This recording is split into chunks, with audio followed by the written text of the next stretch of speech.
어이, 늙은이. 우리가 누군 줄 알고 눈을 그렇게 부라리셔? 두 불량배에게 둘러싸인 노인이 겁에 질린 채 뒷걸음질 쳤습니다. 그만들 하게.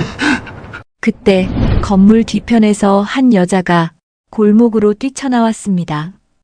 파란 청소복을 입은 26 청소부 강미래였어요. 당신들 지금 뭐 하는 거야? 당장 그 손 치워! 웬 청소부 아줌마가 끼어들어? 다치기 싫으면 조용히 가던 길 가라!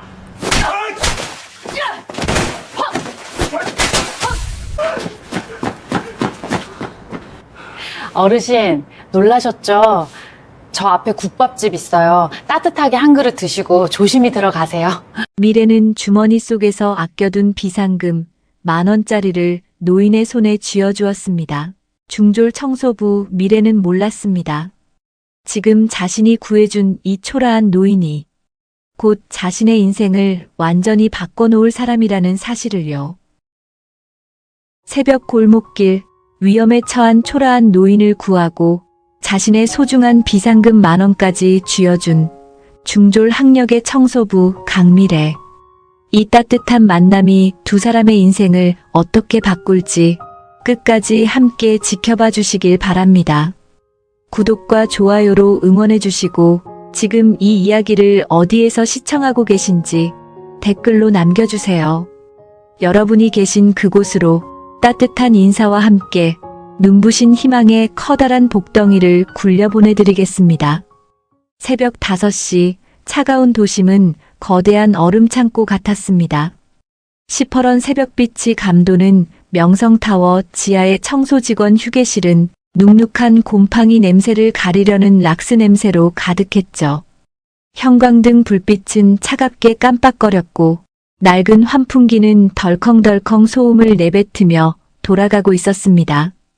26살 강미래는 양동이에 담긴 대걸레를 온 힘을 다해 비틀어 짰습니다. 두 팔의 근육이 비명을 질렀지만 미래의 하루는 늘 이 시간, 이 냄새 속에서 시작되었던 거예요. 15층 건물의 계단과 복도를 모두 닦고 나면 손바닥은 어느새 퉁퉁 불어버리기 일쑤였습니다. 손가락 사이사이에는 벌써부터 갈라진 틈이 보였고 거친 세제 때문에 손등은 붉게 부어올라 있었어요. 미래는 젖은 걸레를 대야에 담아 복도를 걸어갔습니다. 실내에 걸레를 두면 냄새가 난다며 소리를 지르던 관리소장의 얼굴이 떠올랐기 때문이죠. 무릎이 시큰거렸고 허리는 뻐근했지만 아직 참을만 했어요. 낡은 운동화 밑창이 차가운 바닥을 밟을 때마다 발끝에서 올라오는 냉기가 종아리를 타고 올라왔습니다. 그런데 바로 그때 주머니 속 휴대폰이 짧은 진동을 울렸습니다. 대야를 내려놓고 확인한 화면에는 사랑하는 내 동생 하늘이라는 이름이 반짝이고 있었어요. 누나, 벌써 일하고 있지? 미안. 근데 오늘 저녁에 일찍 들어와. 화면을 바라보는 강미래의 입가에 힘겨운 노동을 잊게 하는 미소가 번졌습니다. 피곤에 절어있던 눈가가 한순간 부드러워졌고 굳어있던 어깨에 힘이 스르륵 빠졌어요. 17살 하늘이는 어릴 적 사고로 다리가 불편해 온종일 집 안에서만 지내고 있었습니다. 목발 없이는 걷기 힘든 동생이지만 컴퓨터 작업으로 용돈이라도 벌려고 밤낮 없이 애쓰는 아이였죠. 누나의 고생을 누구보다 잘 아는 동생이기에 이 새벽의 문자는 미안함이 꾹꾹 눌러 담긴 노크와도 같았죠. 강미래는 재빨리 자판을 두드렸습니다. 응, 하늘아 벌써 깼어? 누나 일하고 있지. 오늘은 7시쯤이면 들어갈 것 같은데. 왜? 답장은 금세 돌아왔어요. 아니, 그냥 보고 싶어서. 요즘 누나 얼굴보다 자는 모습 보는 시간이 더 많은 것 같아. 미래는 가슴 한구석이 찡해지는 것을 느꼈습니다. 코끝이 시큰해지고 눈가가 뜨거워졌어요. 자기 때문에 누나가 새벽부터 청소 일을 한다고 자책하는 하늘이의 마음이 고스란히 전해졌거든요. 미래는 밝은 척 메시지를 보냈습니다. 하늘아, 누나가 오늘 맛있는 거 사갈까? 먹고 싶은 거 있어? 누나가 좋아하는 거 사와. 누나 요즘 밥도 제대로 못 챙겨 먹고 다니는 거 다 알아. 어른스러운 동생의 배려에 미래는 결국 작은 웃음을 터뜨리고 말았습니다. 휴대폰 화면이 눈물로 흐릿해질 뻔했지만 미래는 재빨리 눈을 깜빡이며 참았어요. 그럼 치킨 사갈게. 오늘 월급날이거든. 우리 같이 먹자. 와, 진짜? 사랑해 누나. 조심히 일하고 이따 봐. 휴대폰을 넣은 강미래의 발걸음이 아까보다 훨씬 가벼워졌습니다. 비상구 문을 열자 칼바람이 볼을 애듯이 스쳐 지나갔지만 마음만은 훈훈한 온기로 가득했죠. 차가운 쇠손잡이를 잡은 손이 시렸지만 하늘이 생각에 미소가 지어졌습니다. 비상구로 나가면 펼쳐진 명성타워의 뒷골목은 가로등 하나가 깜빡거리는 어둡고 침침한 곳이었습니다.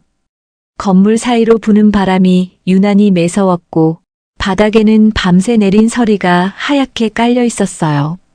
미래가 걸레를 난간에 널기 시작했을 때였어요. 차가운 철제 난간에 손이 닿는 순간 짜릿한 냉기가 전해졌습니다. 그때 골목 안쪽에서 날카롭고 비열한 목소리가 정적을 깨뜨렸습니다. 어이, 놓친네. 우리가 누군 줄 알고 눈을 그렇게 부라리셔? 미래의 손이 딱 멈췄습니다. 걸레를 걸다 말고 몸을 돌린 순간 희미한 불빛 아래 화려한 복장의 청년 2명이 한 노인을 벽으로 몰아넣고 있었던 거예요. 노인은 낡은 회색 점퍼 차림으로 잔뜩 웅크린 채 몸을 바들바들 떨고 있었습니다. 새벽 공기 속에서 노인의 입김이 하얗게 피어올랐고 깨진 안경 너머로 공포에 질린 눈빛이 보였어요.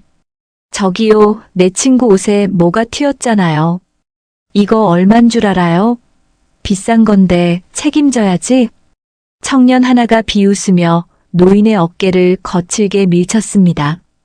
노인이 비틀거리자 벽에 등이 부딪히며 둔탁한 소리가 났어요. 다른 녀석이 노인의 점퍼 주머니에서 낡은 갈색 지갑을 낚아챘죠. 지갑을 탈탈 터니 지폐 몇 장과 동전들이 바닥으로 맥없이 떨어졌습니다. 짤랑거리는 동전 소리가 골목에 울려 퍼졌고 지폐는 바람을 타고 나풀나풀 나부꼈죠. 노인은 황급히 손을 뻗었습니다.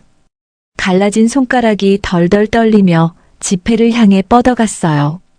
그때 한 청년이 노인의 손을 구둣발로 툭툭 쳤습니다. 노인의 입에서 터져나온 짧은 신음이 강미래의 심장을 찔렀습니다.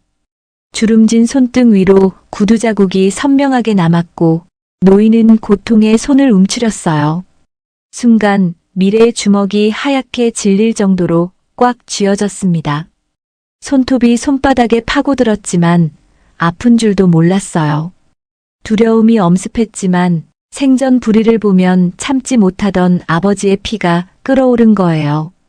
미래는 벽에 세워두려 했던 대걸레자루를 움켜쥐었습니다. 낡은 나무 자루가 손에 단단히 잡혔고 그리고 골목을 향해 거침없이 소리쳤죠. 당신들 지금 뭐 하는 거야? 당장 그 손 못 치워. 미래의 목소리가 골목 안쪽까지 쩌렁쩌렁 울려 퍼졌습니다. 불량배들이 일제히 고개를 돌렸습니다. 뭐야? 웬 청소부 아줌마가 끼어들어? 아줌마, 뒤지기 싫으면 조용히 가던 길 가시지. 청년들이 위협적으로 다가왔지만 강미래는 눈 하나 깜빡하지 않았습니다. 심장이 쿵쾅거렸지만 몸은 이미 준비하고 있었어요. 대걸레를 양손으로 단단히 잡으며 중심을 낮추고 경계태세를 갖췄죠. 어릴 적 태권도 사범님이던 아버지가 가르쳐주신 방어 자세가 자연스레 몸에 배어 있었기 때문입니다. 첫 번째 녀석이 팔을 휘두르며 달려드는 순간 미래는 전광석화처럼 몸을 비틀었습니다. 동시에 대걸레 자루로 녀석의 팔목을 정확히 가격했죠. 탁! 소리와 함께 악! 비명이 터져나왔고 녀석이 나뒹굴었습니다. 이어서 옆으로 파고드는 두 번째 녀석의 정강이를 대걸레 끝으로 후려쳤습니다. 퍽! 소리와 함께 녀석이 다리를 붙잡고 쓰러졌어요. 비명이 골목을 가득 채웠고 녀석들은 깜짝 놀라 재빨리 몸을 일으킨 뒤 소리쳤죠. 에이 재수없게. 진짜. 뒤로 물러서며 서로를 붙잡고 일어서는 모습이 제법 우스꽝스러웠습니다. 그 순간 그들의 앞에 우뚝 선 미래의 쩌렁쩌렁한 고함이 이어졌어요. 니들 다음에 또 그러면 그땐 진짜 가만 안 둬.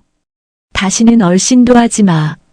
대걸레를 든 미래의 눈빛은 흔들림이 없었고 미래의 대단한 기세에 질린 청년들은 서로를 밀치더니 꼴사납게 도망쳤습니다. 비틀거리며 골목을 빠져나가는 뒷모습이 한심해 보였어요. 미래는 거친 숨을 몰아쉬며 노인에게 달려갔죠. 가슴이 쿵쾅거렸고 손은 떨렸지만 다급한 마음이 먼저였습니다. 어르신 괜찮으세요? 어디 다치신 데는 없고요? 미래는 흙먼지가 묻은 돈들을 하나씩 주워 노인의 손에 쥐어주었습니다. 차가운 바닥에 무릎을 꿇고 앉아 구석구석 굴러간 동전까지 하나하나 찾아 모았어요. 노인의 찢어진 셔츠 사이로 파고드는 냉기가 걱정된 미래는 주저없이 자신의 점퍼를 벗었습니다. 이거 입으세요. 저는 건물 안에서 일해서 괜찮아요. 미래는 노인의 어깨에 점퍼를 덮어주고 단추까지 꼼꼼히 채워주었습니다. 노인의 떨리는 어깨가 점퍼를 입자 조금 진정되는 것 같았어요. 그리고는 바지 속주머니에 넣어두었던 꼬깃꼬깃한 10,000원짜리 한 장을 꺼냈죠.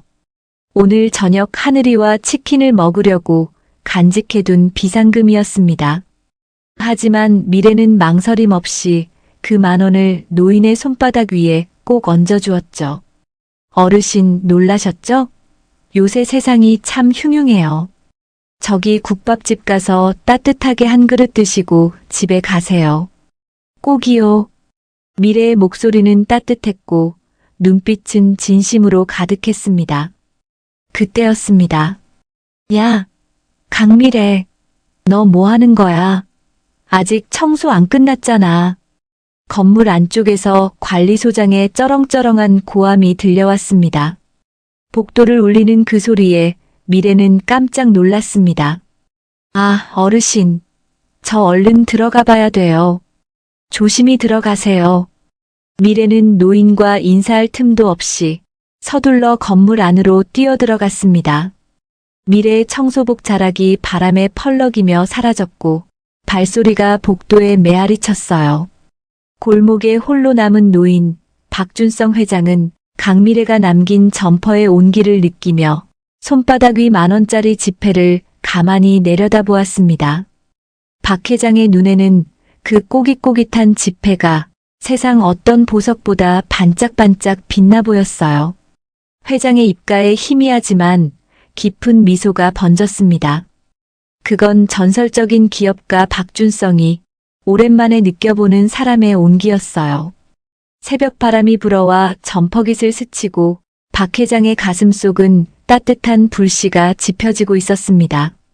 78세의 나이에도 대나무처럼 꼿꼿한 허리를 가진 이 노인. 사실 그는 대한민국 경제를 쥐락펴락하는 거물 재경그룹의 창업주 박준성 회장이었습니다. 하지만 지금 이 순간만큼은 그 누구도 이 노인을 알아보지 못했죠. 낡고 해진 점퍼를 걸친 채 골목길을 누비는 그저 평범한 할아버지의 행색이었으니까요. 찢어진 점퍼 자락이 새벽 바람에 펄럭였고 낡은 운동화에는 먼지가 잔뜩 묻어 있었습니다. 박 회장은 주머니에서 휴대폰을 꺼내 누군가에게 전화를 걸었습니다. 김 실장, 이리로 오게. 명성타워 뒷골목으로. 짧은 통화를 끝낸 박 회장은 미래가 건네준 꼬깃꼬깃한 10,000원권 지폐를 꺼냈습니다. 흔들리는 가로등 불빛 아래서 그 지폐를 한참 동안 들여다봤어요. 구겨진 지폐 위로 손때가 묻어 있었고 모서리는 낡아서 살짝 찢어져 있었습니다. 박 회장은 그 지폐를 주머니 안쪽 가장 깊숙한 곳에 소중히 밀어 넣었죠. 마치 세상에 하나뿐인 보물인 것처럼 말입니다. 3분도 채 지나지 않아 골목 입구에 검은색 세단 한 대가 소리 없이 멈춰 섰습니다. 차 헤드라이트가 꺼지고 차에서 뛰어내린 사람은 재경그룹의 비서실장 김태호였습니다. 박 회장의 수족이자 오른팔로 불리는 아주 냉철한 인물이었죠. 회장님, 무슨 일이세요? 괜찮으십니까? 김 실장이 숨을 헐떡이며 박 회장의 안위를 살폈습니다. 회장님의 얼굴에 상처는 없는지, 옷은 찢어지지 않았는지 눈빛으로 재빨리 확인했어요. 절대 따라오지 말라는 불호령에 멀찍이 떨어져 있었기에 김 실장의 속은 이미 까맣게 타들어간 터였죠. 박 회장은 손을 내저으며 담담하게 말했습니다. 별일 아니니 호들갑 떨지 말게. 그보다 자네 해줘야 할 일이 있네. 네, 뭐든 말씀만 하십시오. 이 골목 CCTV 지금 바로 확인할 수 있겠나? 김 실장의 안색이 그제야 환하게 밝아졌습니다. 예, 물론입니다. 명성타워는 저희 그룹 계열사 건물이니 당장 조치하겠습니다. 차 안으로 들어간 박 회장은 뒷좌석에 앉아 창밖을 멍하니 바라봤습니다. 명성타워 비상구 안쪽으로 뛰어들어가던 미래의 뒷모습이 자꾸만 눈앞에 어른거렸어요. 청소복 끝자락이 펄럭이며 사라지던 그 순간 자신이 입고 있던 외투를 벗어 덮어주던 그 따뜻한 손길, 모든 것이 생생하게 떠올랐습니다. CCTV 속의 아가씨가 이 건물에서 일하고 있을 거야. 박 회장의 목소리가 낮게 깔렸습니다. 그 아가씨에 대해 알아보게. 이름부터 시작해서 그 아이가 살아온 삶 전부를 말이야. 사흘이 흘렀습니다. 재경그룹 회장실 넓은 책상 위에는 강미래라는 이름이 적힌 두툼한 서류 뭉치가 놓여 있었죠. 창문을 통해 들어온 햇살이 서류 위로 쏟아지고 있었습니다. 박 회장은 돋보기를 고쳐 쓰고 서류를 한 장 한 장 넘기기 시작했습니다. 옆에 선 김 실장이 낮은 목소리로 보고를 이어갔어요. 강미래, 26세. 명성타워 청소 직원입니다. 5년 전 교통사고로 부모님을 한꺼번에 여의고 다리가 불편한 남동생 강하늘 군을 홀로 돌보고 있습니다. 서류를 넘기던 박 회장의 손이 딱 멈췄습니다. 돋보기 너머로 보이는 눈빛이 흔들렸어요. 동생이 있고 몸이 불편하다고? 예, 회장님. 17세인데 사고 여파로 목발 없이는 걷기 힘든 상태라고 합니다.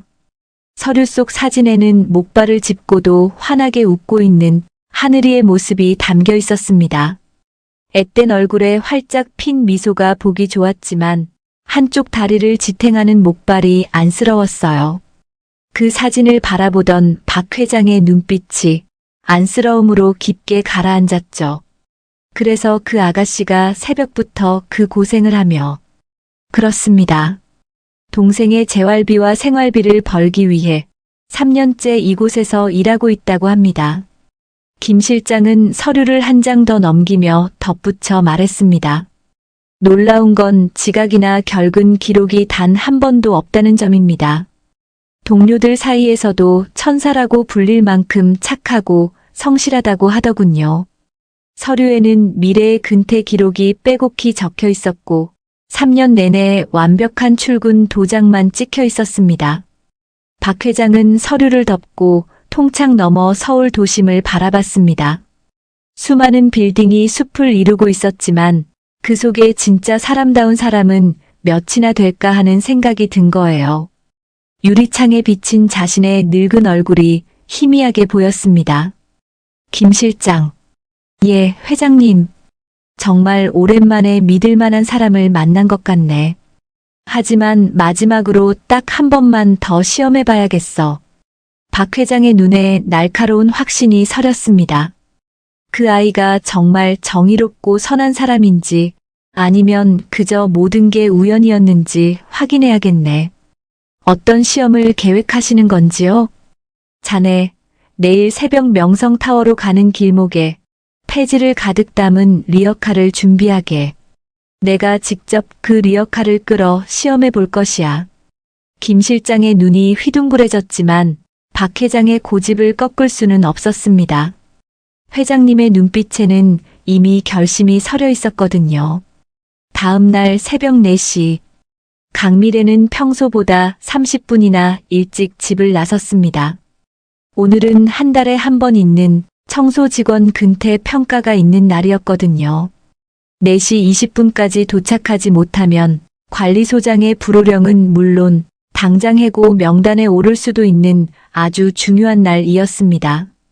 하늘이의 재활비가 걸린 문제였고 이 일자리를 잃으면 당장 다음 달 생활이 어려우니까요. 미래가 젖먹던 힘까지 다해 자전거 페달을 밟았습니다. 차가운 새벽 공기가 심장 깊숙이 닿는 것 같았어요. 입김이 하얗게 피어올랐고 코끝이 시렸습니다. 명성타워로 가기 위해 반드시 넘어야 하는 가파른 언덕길. 이 언덕만 넘으면 4시 18분쯤에는 안전하게 도착할 수 있었습니다. 그런데 언덕 중턱에 다다랐을 때였습니다. 앞쪽에서 삐걱거리는 수상한 소리가 들려왔어요. 고개를 들어보니 폐지가 산더미처럼 쌓인 리어카를 끌고 있는 한 노인의 뒷모습이 보였습니다. 허름한 옷차림의 노인은 리어카의 무거운 무게를 이기지 못하는 듯 비틀거리고 있었죠. 구부정한 등이 떨리고 있었고 손잡이를 잡은 손이 하얗게 질려 있었어요. 미래는 다급하게 손목시계를 확인했습니다. 4시 15분. 그냥 지나치면 제 시간에 간신히 도착이었습니다. 하지만 바로 그때였습니다. 노인이 힘에 부친 듯 리어카 손잡이를 꽉 잡지 못했고 리어카가 슬슬 뒤로 밀리기 시작한 거예요. 아! 노인의 비명이 정적을 깨뜨렸습니다. 그 순간 미래의 몸이 용수철처럼 튀어나갔습니다. 자전거를 내팽개치고 달려가 굴러떨어질 뻔한 리어카 뒤쪽을 온몸으로 받아냈죠. 끼익! 소리와 함께 리어카가 멈춰섰어요. 어르신, 괜찮으세요? 리어카의 엄청난 하중이 미래의 가느다란 팔과 어깨에 고스란히 전해졌습니다. 순간 뼈가 어떻게 된 듯한 통증이 느껴졌지만 미래는 이를 악물고 버텨냈습니다. 손바닥에 식은땀이 배어나왔고 팔이 부들부들 떨렸어요. 노인의 가면을 쓴 박 회장은 강미래의 얼굴을 똑바로 마주했습니다. 땀방울이 이마를 타고 뚝뚝 떨어지고 입술이 부르르 떨리면서도 눈빛만은 형형하게 빛나고 있었죠. 미래는 다시 시계를 흘끗 보았습니다. 4시 16분. 이대로 노인을 돕는다면 지각은 확정이었고 어쩌면 3년을 성실하게 버틴 직장을 잃을지도 모를 일이었어요. 박 회장이 떨리는 목소리로 물었습니다. 아가씨, 아주 급한 일이 있는 것 같은데 그냥 가도 괜찮네. 하지만 미래의 대답은 망설임이 없었습니다. 아니요. 괜찮아요. 제가 언덕 위까지 금방 밀어드릴게요. 미래가 리어카를 밀어 올리기 시작했습니다. 어르신, 조금만 힘내세요. 다 왔어요. 강미래의 운동화 밑창이 아스팔트를 긁으며 거친 소리를 냈습니다. 달아해진 신발 밑창이 미끄러워 넘어질 뻔했지만 미래는 중심을 잡고 다시 힘을 주었어요. 한 걸음, 또 한 걸음. 숨이 차올라 가슴이 터질 것 같았지만 미래는 멈추지 않았습니다. 마침내 리어카가 언덕 정상에 안착했죠. 시계는 이미 4시 19분을 가리키고 있었습니다. 미래가 거친 숨을 몰아쉬면서 노인의 먼지 묻은 손을 자신의 손수건으로 정성껏 닦아주었습니다. 주름진 손가락 사이사이까지 꼼꼼하게 닦아냈어요. 어르신, 이제 정말 괜찮으신 거죠? 아가씨 덕분에 죽다 살았구먼. 그런데 아가씨, 중요한 일을 놓친 것 아니야? 박 회장의 물음에 미래가 해맑게 웃으며 고개를 저었습니다. 아니요, 괜찮아요, 어르신. 사람 목숨보다 중요한 게 세상에 어디 있겠어요? 미래는 저 멀리 내팽개쳐져 있는 자신의 자전거로 급히 달려가며 외쳤습니다. 어르신, 이쪽 내리막은 더 위험하니까 저쪽 길로 돌아서 천천히 내려가세요. 페달을 힘차게 밟으며 멀어지는 강미래의 뒷모습. 박 회장은 그 뒷모습을 한참 동안이나 눈에 담았습니다.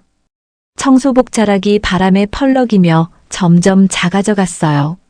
어느새 그의 곁에는 소리 없이 다가온 김 실장이 조용히 서 있었습니다.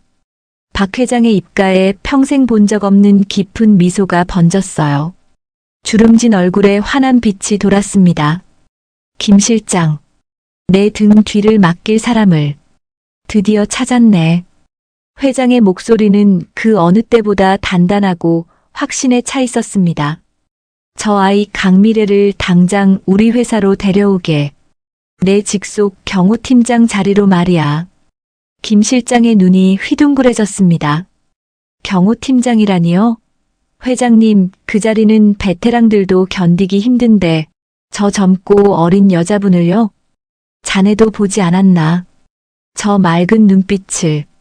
요즘 세상에 타인의 생명을 먼저 생각하는 사람이 몇이나 되겠나? 박 회장은 주머니에서 꼬깃꼬깃한 만원권을 다시 꺼냈습니다. 새벽 햇살을 머금은 지폐가 유난히 눈부시게 빛나고 있었죠. 손가락으로 지폐를 쓰다듬으며 회장은 조용히 말을 이었습니다. 2만원짜리 한 장이 나에게 많은 생각을 하게 해줬어. 저 아가씨는 그냥 지나칠 인연이 아닐세. 진행시키도록 해. 미래가 명성타워 지하 직원 출입구에 도착했을 때였습니다. 시계는 야속하게도 이미 4시 27분을 가리키고 있었죠. 평소보다 3분 일찍 도착한 셈이었지만 오늘은 중요한 평가일이었습니다. 4시 20분까지라는 약속된 시간을 결국 7분이나 넘겨버린 거예요. 미래가 거친 숨을 몰아쉬며 자전거를 세웠습니다. 등줄기를 타고 흘러내린 식은땀이 차가운 새벽바람에 얼어붙는 것만 같았죠. 지하복도로 들어서는 순간 날카로운 고함이 강미래의 고막을 찔렀습니다. 야, 강미래. 너 지금 몇 시야? 관리소장 유병철이었습니다.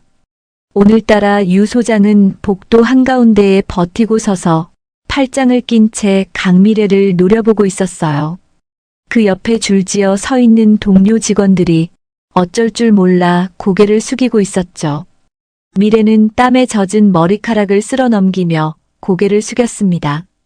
죄송합니다, 소장님. 출근길에 정말 급한 일이 생겨서. 급한 일? 그놈의 급한 일은 왜 너한테만 생기냐? 유 소장의 목소리가 히스테릭하게 높아졌습니다. 중졸인 게 불쌍해서 걷어줬더니 똑바로 못해? 순간 미래의 주먹이 하얗게 질릴 정도로 꽉 쥐어졌습니다. 동료들은 약속이라도 한 듯 일제히 고개를 떨구고 시선을 피했습니다. 소장님, 제가 평소 출근 시간보다는 분명히 일찍 도착. 시끄러. 뭘 잘했다고. 내가 언제 변명하랬어? 유 소장은 미래의 말을 칼같이 잘라버렸습니다. 오늘 하루 일당 반으로 깎는다. 다음번에 또 이러면 그땐 그냥 짐 싸서 나가. 미래는 더 이상 대꾸하지 않았습니다. 그저 입술을 꽉 깨문 채 어두운 라커룸을 향해 무거운 발걸음을 옮길 뿐이었죠. 그 후로 며칠이 흘렀습니다. 미래는 평소처럼 12층 복도를 청소하고 있었어요. 걸레를 빨아 물기를 꽉 짜내고 바닥을 닦고 다시 걸레를 빨고 기계처럼 반복되는 고단한 일이었지만 미래는 단 한 번도 대충 넘기는 법이 없었습니다. 언제나 정성스럽게 걸레질을 했죠. 청소 카트를 벽에 바짝 붙여 세워두고 미래는 엘리베이터 앞바닥을 정성껏 닦기 시작했습니다. 바로 그때였습니다. 뒤쪽에서 둔탁한 충돌음이 복도를 울렸습니다. 쾅! 하는 소리와 함께 강미래의 심장이 덜컥 내려앉았죠. 고개를 돌려보니 명품 정장을 빼입은 한 중년 남자가 미래 청소 카트를 발로 걷어차고 있었습니다. 명성타워의 소유주이자 부동산 재벌로 알려진 한석윤이었습니다. 미래는 소스라치게 놀라 달려갔습니다. 죄송합니다. 제가 바로 치우겠습니다. 하지만 건물주의 시선은 이미 자신의 구두 끝에 꽂혀 있었습니다. 번쩍이는 검은색 명품 구두에 카트에서 튄 더러운 구정물 얼룩이 선명하게 남았던 거예요. 이게 뭐야? 이 구두가 얼마짜린 줄 알아? 건물주의 얼굴이 울그락불그락 달아올랐습니다. 이거 300만 원짜리야. 내까짓게 한 달 꼬박 벌어도 못 사는 300만 원. 미래가 재빨리 구두를 닦아내려 했습니다. 정말 죄송합니다. 제가 바로 어딜 쏜데 그 더러운 손으로 건드리지 말란 말이야. 건물주가 미래의 손을 거칠게 뿌리쳤습니다. 그 바람에 미래의 몸이 뒤로 휘청거렸죠. 세탁비 물어내. 당장 내놓으라고. 세탁비요? 당연하지. 이거 특수 가죽이라 세탁비만 30만 원이야. 30만 원. 하늘이의 재활치료비를 위해 1,000원 한 장도 벌벌 떨며 아끼던 미래였습니다. 그녀의 입술이 파르르 떨리기 시작했죠. 하지만 선생님, 제 카트는 분명 벽에 붙어 있었고, 선생님께서 앞을 보지 않고 오시다가, 지금 내 탓을 하는 거야. 건물주의 고함이 복도 끝까지 쩌렁쩌렁 울려 퍼졌습니다. 그 소란을 듣고 유 소장이 헐레벌떡 뛰어왔습니다. 건물주님, 무슨 일이십니까? 유 소장, 이 여자 당장 해고해. 어디서 이런 근본도 없는 걸 데려다 놨어? 건물주가 삿대질을 하며 미래를 몰아세웠습니다. 유 소장은 건물주의 구두를 확인하더니 얼굴이 하얗게 질려버렸습니다. 그러고는 대뜸 미래를 향해 돌아섰죠. 강미래, 당장 무릎 꿇고 사죄하네. 하지만 소장님, 저는 제 일을 하고 있었고, 말대꾸하지 말고 빨리 꿇어. 네가 감히 누굴 상대로. 강미래는 고개를 들어 유 소장을 똑바로 응시했습니다. 소장님, 저는 무릎 꿇을 일을 하지 않았습니다. 순간 복도에 서늘한 정적이 흘렀습니다. 유 소장은 입을 벌린 채 얼어붙었고 건물주의 얼굴은 분노로 일그러졌죠. 너 뭐라고 했어, 지금? 미래는 떨리는 목소리를 가다듬으며 단호하게 말을 이었습니다. 제 카트는 분명히 벽 쪽에 있었습니다. 건물주님께서 휴대폰을 보며 급하게 오다가 부딪히신 거예요. 어쭈, 이것 봐라. 청소부 주제에 어디서 감히. 건물주가 강미래의 가슴팍에 달린 사원증을 거칠게 낚아챘습니다. 그리고는 젖먹던 힘까지 다해 잡아당겼죠. 찌직 하는 소리와 함께 사원증 끈이 끊어지며 플라스틱 조각이 바닥에 나동그라졌습니다. 땅그랑 소리를 내며 구르던 사원증이 차가운 복도 구석에서 멈춰 섰습니다. 저희 청소부들도 인권이라는 게 있습니다. 제발 사람을 무시하지 마세요. 미래의 목소리는 파르르 떨렸지만 그 속에 담긴 의지는 바위처럼 단단했습니다. 건물주의 손이 허공으로 번쩍 올라갔습니다. 이 건방진 게 끝까지. 건물주님, 참으십시오. 유 소장이 황급히 건물주의 팔을 붙잡으며 미래를 구석으로 끌고 갔습니다. 강미래, 너 미쳤어? 지금 제정신이야? 소장님, 저는 틀린 말 하지 않았습니다. 네가 맞고 틀리고가 뭐가 중요해. 저분이 이 건물 주인이시라고. 유 소장의 이마에 식은땀이 비오듯 흘러내렸습니다. 제발 사과해. 응. 그래야 나도 살고 너도 살 거 아냐. 하지만 미래는 고개를 저었습니다. 그렇게는 못합니다. 유 소장의 눈빛이 순식간에 얼음장처럼 차가워졌습니다. 그래. 그럼 넌 오늘로 끝이야. 당장 짐 싸서 나가. 네, 알겠습니다. 강미래는 오히려 덤덤하게 고개를 끄덕였습니다. 유 소장이 건물주에게 달려가 비굴한 목소리로 사과하는 목소리가 뒤로 들려왔습니다. 미래는 바닥에 떨어져 있던 사원증을 주워들었습니다.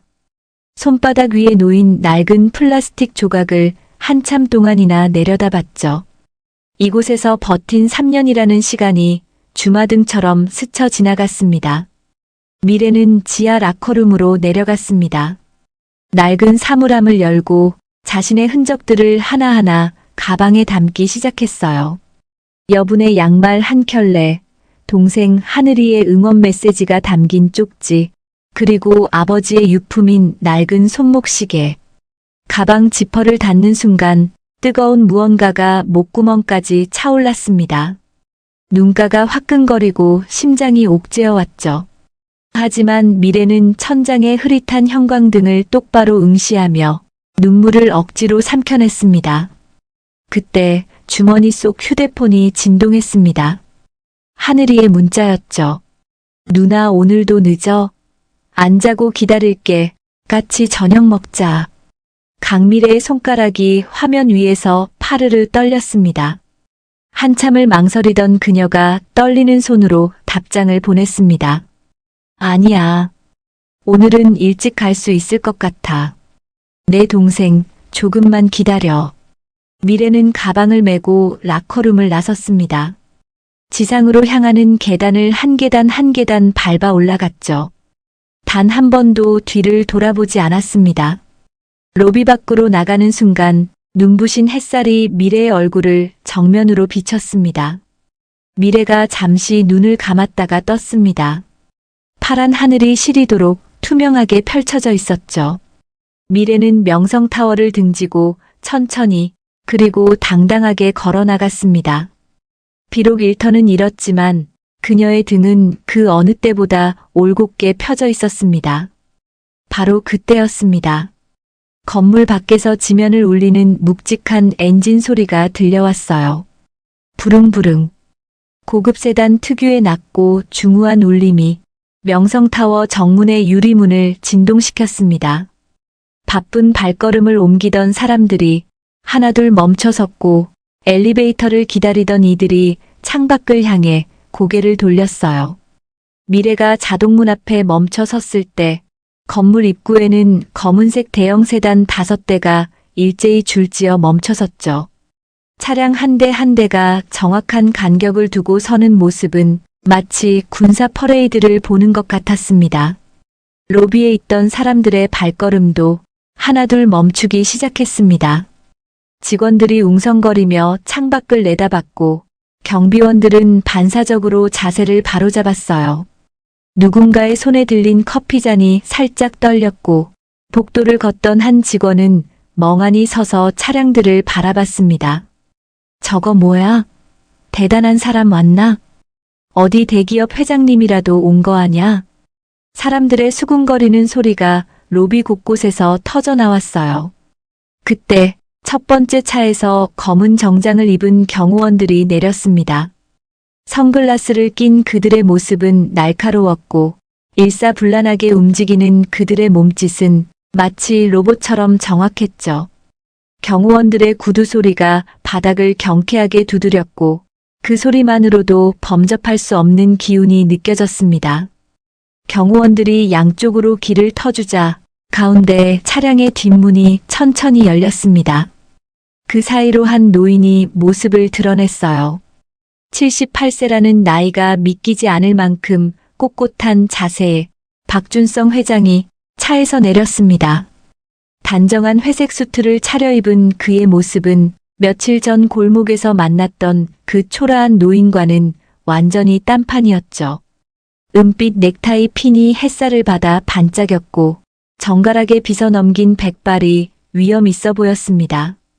로비 안은 순식간에 벌집을 쑤셔놓은 듯 술렁이기 시작했습니다. 세상에, 재경그룹 박준성 회장님이시다. 근데 재경그룹 회장님이 여길 왜 와? 웅성거리는 인파 사이로 건물주 한석윤과 관리소장 유병철이 허겁지겁 뛰어나왔습니다. 유 소장은 넥타이를 고쳐 매며 달려왔고 건물주는 얼굴에 급히 미소를 지으며 나타났어요. 회장님, 예고도 없이 어찌 저희 건물에. 건물주가 비굴한 미소를 지으며 양손을 비비며 다가갔습니다. 땀이 이마에 송글송글 맺혀 있었죠. 하지만 박 회장의 서늘한 시선은 그들을 그저 투명인간 취급하며 스쳐 지나갔어요. 마치 거기 아무도 없는 것처럼 회장의 눈빛은 그들을 관통해버렸습니다. 건물주와 유 소장의 얼굴이 순식간에 딱딱하게 굳어졌죠. 박 회장은 로비 안쪽을 천천히 훑었습니다. 침착한 눈빛으로 로비의 구석구석을 살펴보던 그의 시선이 자동문 앞에 굳은 채 낡은 가방을 메고 서 있는 여자에게 멈춰섰습니다. 강미래였어요. 회장의 위험 있는 구두 소리가 미래를 향해 한 걸음씩 다가오기 시작했습니다. 또각또각. 대리석 바닥을 울리는 그 소리가 로비 전체에 울려 퍼졌어요.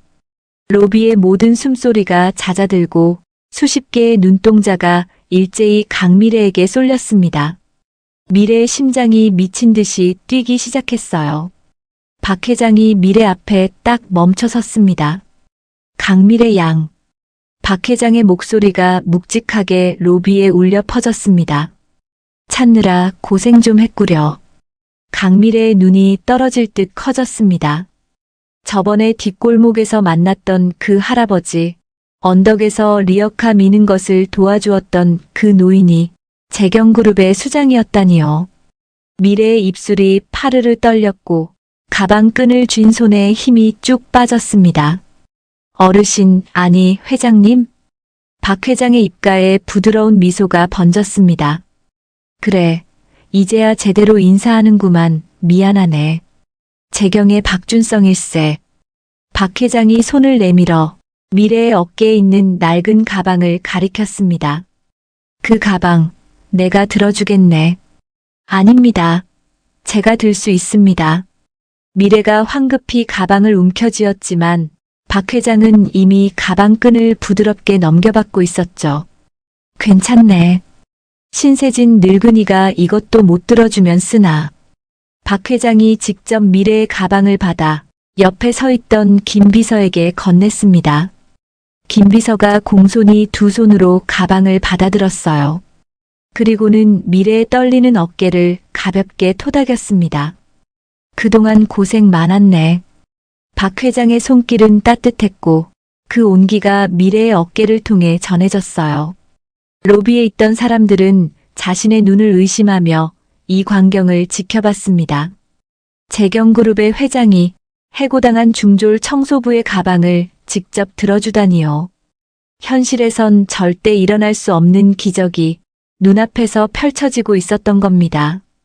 바로 그때 눈치 없는 건물주가 끼어들었습니다. 회장님, 혹시 이 청소부랑 아는 사이십니까? 그의 목소리에는 무시와 경멸의 기색이 여전히 서려 있었죠. 박 회장의 고개가 천천히 건물주를 향했습니다. 방금까지 따뜻했던 눈빛이 순식간에 얼음장처럼 차갑게 돌변했어요. 주변 온도가 급격히 떨어지는 것만 같았습니다. 방금 뭐라고 했나?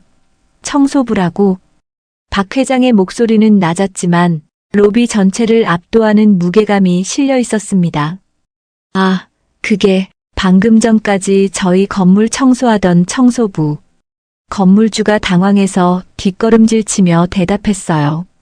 얼굴에서 혈색이 사라졌고 이마에 식은땀이 주르륵 흘러내렸습니다. 박 회장이 그를 벌레 보듯 잠시 노려보더니 로비에 모여있는 모든 이들에게 들리도록 큰 소리로 선언했습니다. 오늘부터 이 아가씨는 박 회장의 목소리가 쩌렁쩌렁하게 로비를 때렸습니다. 재경그룹 회장인 나의 직속 경호팀장이네. 순간 로비에는 믿기지 않는 정적이 흘렀습니다. 시간이 멈춘 것처럼 아무도 움직이지 않았어요. 해고당한 중졸 청소부가 재경그룹 회장의 직속 경호팀장이 된다니 사람들은 자신의 귀를 의심했죠. 어떤 이는 입을 떡 벌린 채 굳어 있었고 어떤 이는 눈을 깜빡이며 현실을 확인했습니다. 혹시 이 결정에 불만 있는 사람 있나? 박 회장이 주위에 서 있던 경호원들을 서늘하게 둘러보며 물었고 그 누구도 감히 입을 열지 못했습니다. 건물주의 얼굴은 하얗게 질렸고 입술이 파르르 떨리고 있었어요. 유 소장은 입을 벌린 채 석상처럼 굳어버렸습니다. 미래는 이 모든 것이 꿈을 꾸는 것만 같아 머릿속이 새하얘졌죠.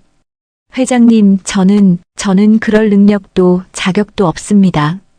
아니, 자네 존재 자체만으로 충분하네. 박 회장이 단호하게 말을 잘랐습니다. 내가 직접 확인했으니까. 박 회장이 차를 향해 손짓하자 김 비서가 재빨리 뒷문을 열었습니다. 회장이 미래를 차 쪽으로 정중히 안내하며 부드럽게 속삭였죠. 자, 가세. 이제 새로운 시작일세. 미래의 발이 자석에 이끌리듯 움직였습니다. 한 걸음 한 걸음 내디딜 때마다 발밑이 푹푹 꺼지는 것만 같았어요. 박 회장이 직접 차 문을 잡아주고 미래는 홀린 듯 뒷좌석에 올랐습니다. 부드러운 가죽 시트가 몸을 감쌌고 차 안에는 은은한 향이 흘렀어요.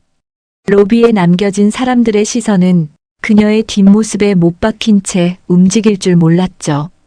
차 문이 닫히고 고급 세단의 행렬이 유유히 명성타워를 빠져나갔습니다.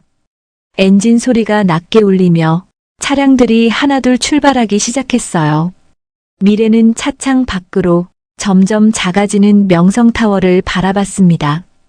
방금 전까지 자신을 짓밟고 모욕했던 그 거대한 괴물이 이제는 장난감처럼 멀어져 갔어요. 로비에 서 있던 사람들의 모습이 점점 흐릿해졌고 건물이 시야에서 사라질 때까지 미래는 그곳을 바라봤습니다. 옆자리에 앉은 박 회장이 조용히 읊조렸습니다. 미래 양, 이제 새로운 인생이 시작되는 거야. 미래의 눈가가 뜨겁게 달아오르더니 참았던 눈물이 볼을 타고 주르륵 흘러내렸습니다. 하지만 이번에 흐르는 눈물은 결코 슬픔의 것이 아니었습니다. 검은색 세단이 명성타워를 벗어나 매끄럽게 도로를 달리기 시작했습니다. 차 안의 공기는 차분했지만 조수석에 앉은 김 실장의 손놀림은 분주했죠. 박 회장이 창밖을 응시하며 아주 낮고 조용한 목소리로 지시를 내렸습니다. 김 실장, 명성타워에 대해 조사한 내용 전부 보고하게. 예, 회장님. 기다리고 있었습니다. 김 실장이 태블릿 PC를 꺼내 화면을 넘기며 상세히 보고하기 시작했죠.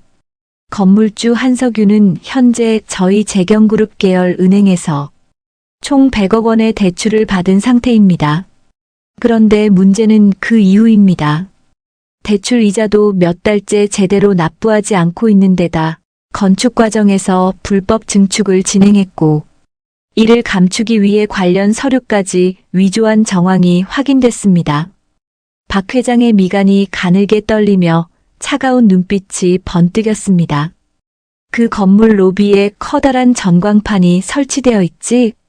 예, 1층 중앙홀 정면에 대형 화면이 설치되어 있습니다. 좋아.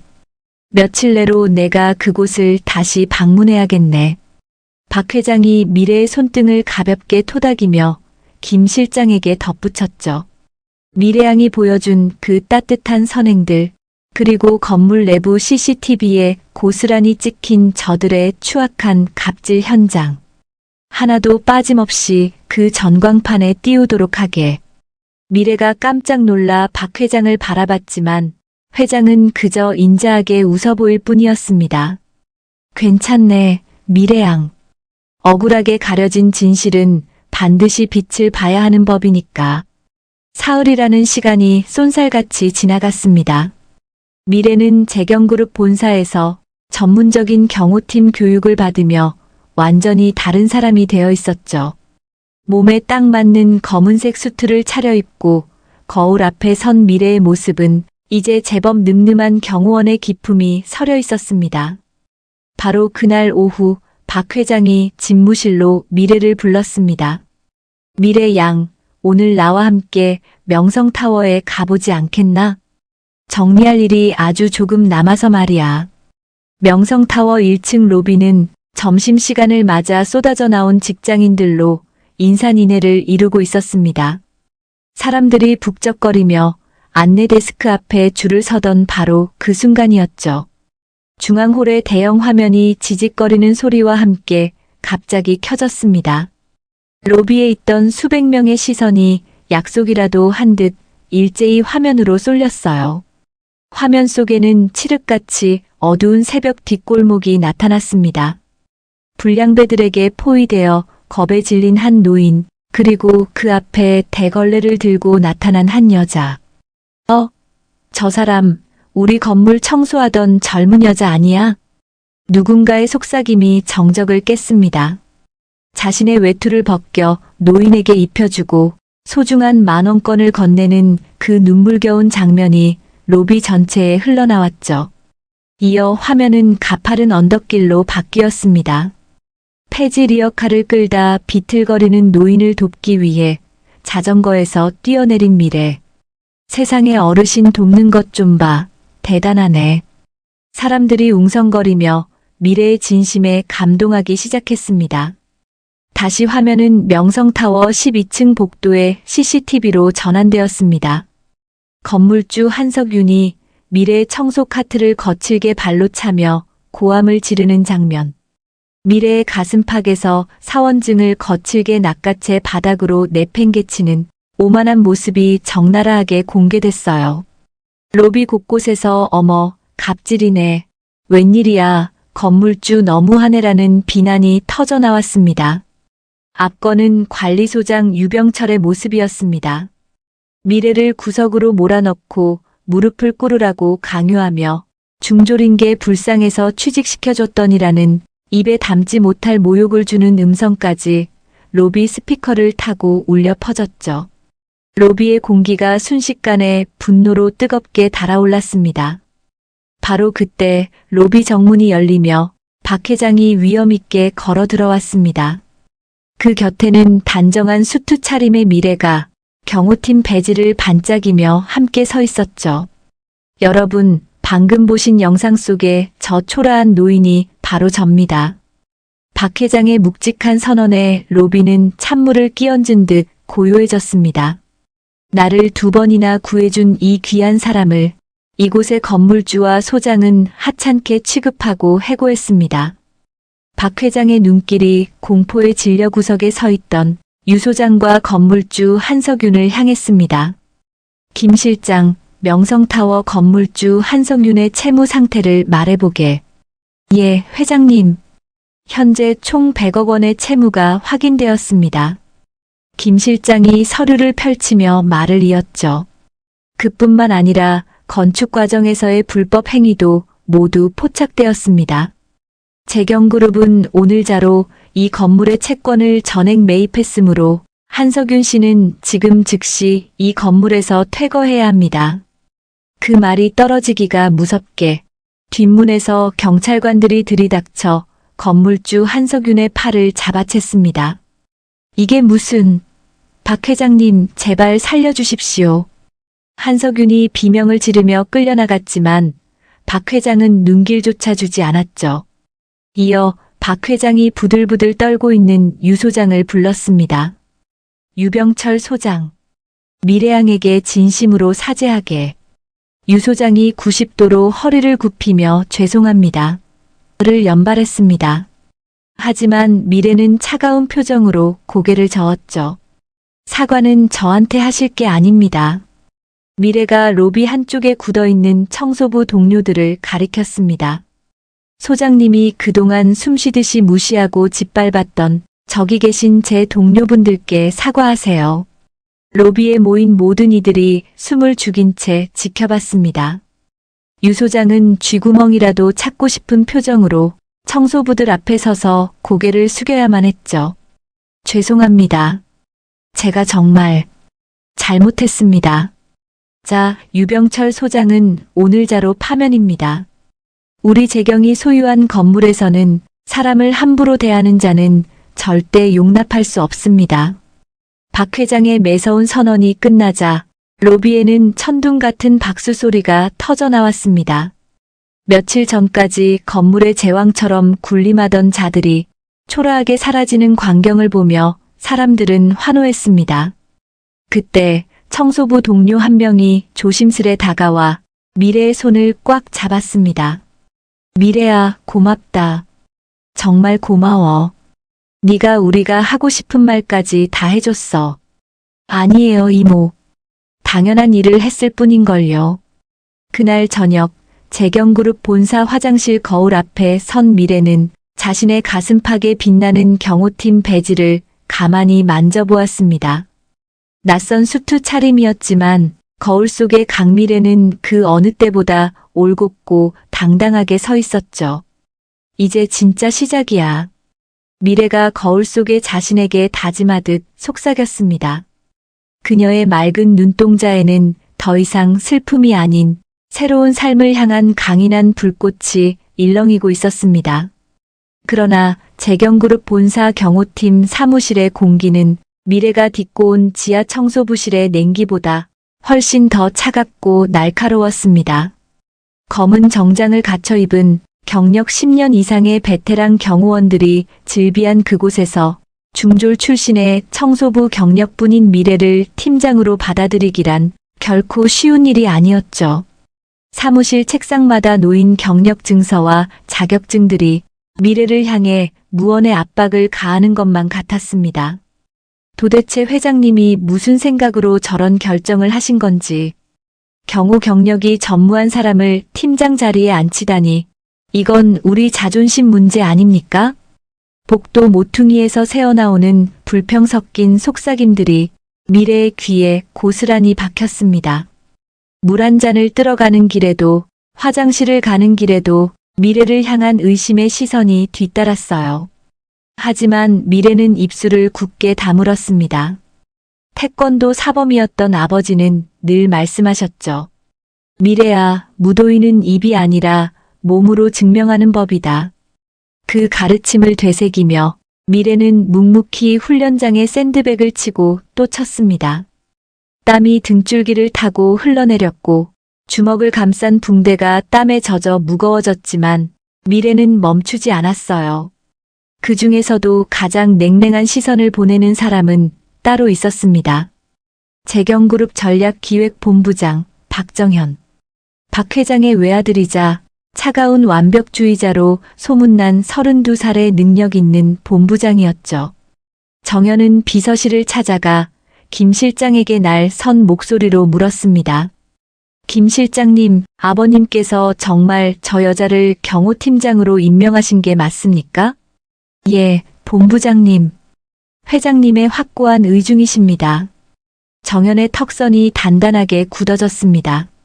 명문대를 나와 MBA까지 마친 정석 그 자체인 그에게 학벌도 경력도 없는 미래가 단번에 요직을 차지한다는 건 도저히 납득할 수 없는 변수였던 거예요. 정현은 창밖을 바라보며 손가락으로 책상을 두드렸습니다. 톡톡톡. 규칙적인 소리가 비서실에 울려 퍼졌어요. 경호팀 내부 테스트를 실시하겠습니다. 이건 아버님의 안전이 걸린 생존의 문제입니다. 실력으로 증명하지 못한다면 저는 절대 인정할 수 없습니다. 그리고 일주일 후 재경그룹 창립 50주년 기념 연회가 열렸습니다. 서울 시내 최고급 호텔 대연회장, 정재계 인사 500여 명이 모여들었습니다. 크리스털 샹들리에가 눈부신 빛을 뿌려댔고 대리석 바닥은 반짝반짝 윤이 나도록 닦여 있었어요. 하객들의 옷자락에서 풍기는 고급스런 향수 냄새가 연회장 전체를 감싸고 있었습니다. 미래는 이어폰을 낀 채 연회장 입구를 지키고 있었죠. 손바닥에 땀이 배어 나왔지만 표정은 바위처럼 흔들림 없이 차분했습니다. 하지만 속으로는 심장이 쿵쾅거리고 있었어요. 이게 진짜 시험의 무대라는 것을 미래도 알고 있었습니다. 경호팀 전원, 1번 출입구 이상 무. 이어폰에서 동료 경호원들의 보고가 들려왔습니다. 이번 출입구 이상 무.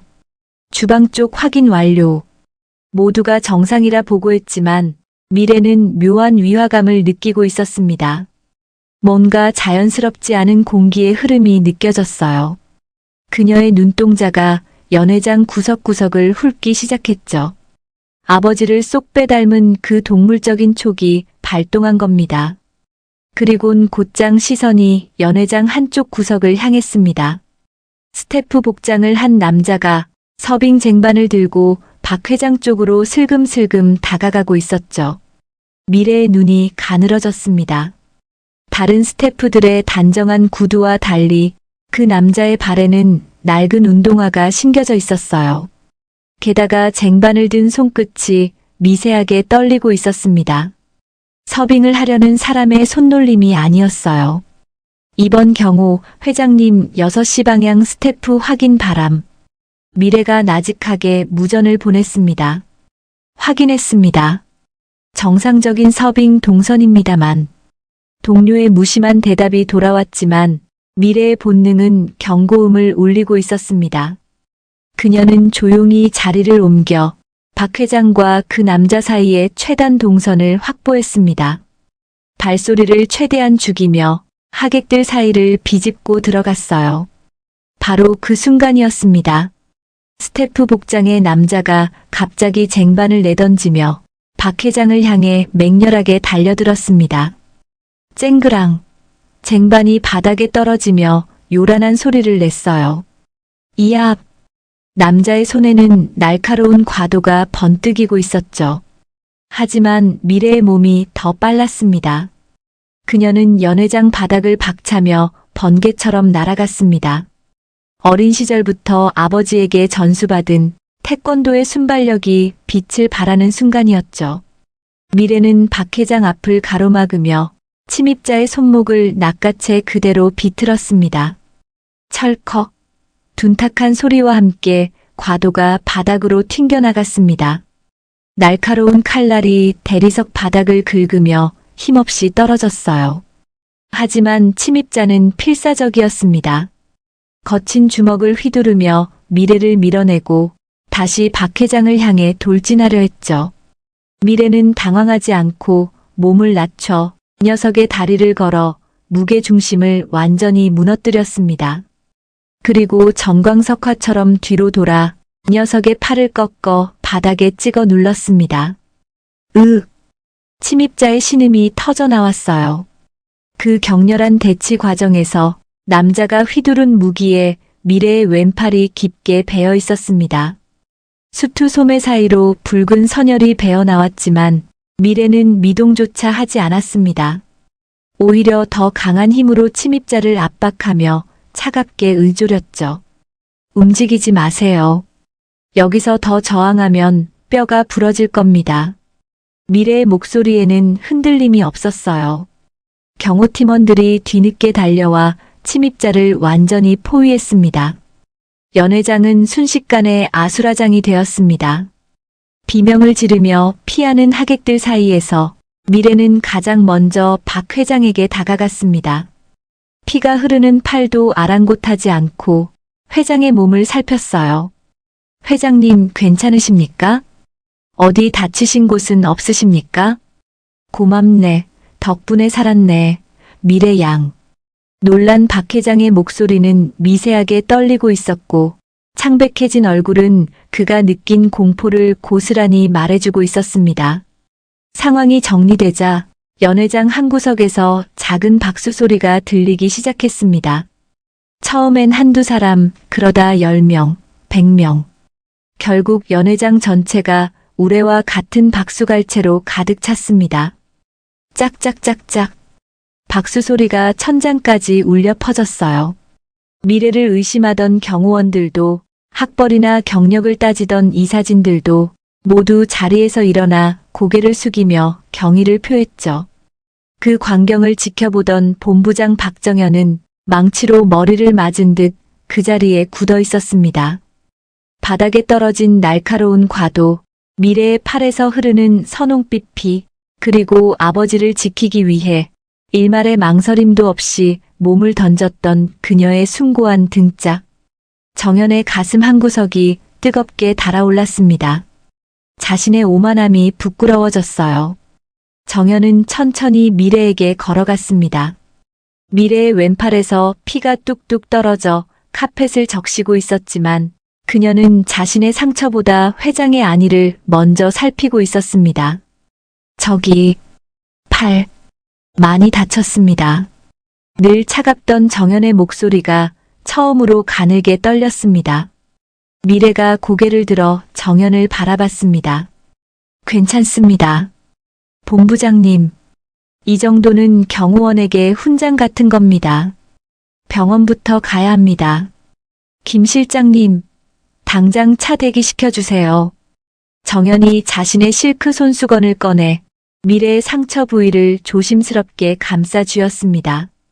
손수건이 순식간에 붉게 물드는 것을 보며 정연의 가슴 밑바닥이 저릿하게 떨려왔습니다. 처음 느껴보는 감정이었어요. 미래는 박 회장을 향해 깊게 허리를 숙였습니다. 회장님, 큰 행사에서 놀라게 해드려 정말 죄송합니다. 무슨 소린가? 자네가 내 목숨을 구했어. 자네 아버지가 정말 훌륭한 스승이셨구먼. 박 회장이 미래의 어깨를 떨리는 손으로 꽉 쥐었습니다. 회장의 눈가에 촉촉한 것이 맺혀 있었어요.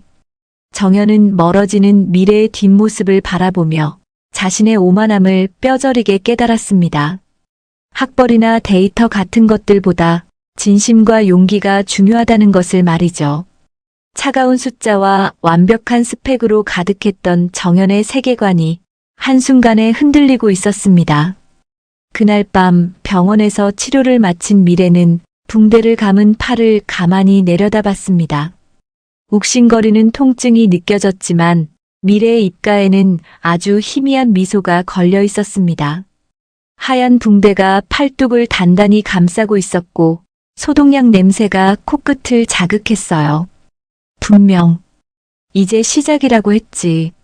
미래가 창밖으로 반짝이는 서울의 야경을 향해 나직하게 중얼거렸습니다. 이제 재경그룹에서 그녀를 중졸 청소부 출신이라 비웃는 사람은 아무도 없을 터였습니다. 밤하늘의 별이 반짝였고 미래의 눈빛도 그 별처럼 빛나고 있었어요. 다음 날 아침 병원 복도는 마치 시간이 멈춘 듯 고요했습니다. 하얀 형광등 불빛이 매끈한 바닥 위로 차갑게 번져 있었고 멀리서 들려오는 간호사들의 구두 소리만이 텅 빈 복도를 또각또각 가르고 있었습니다. 박정현 본부장은 VIP 병실 문패에 적힌 강미래라는 세 글자를 한참 동안이나 묵묵히 바라보았습니다.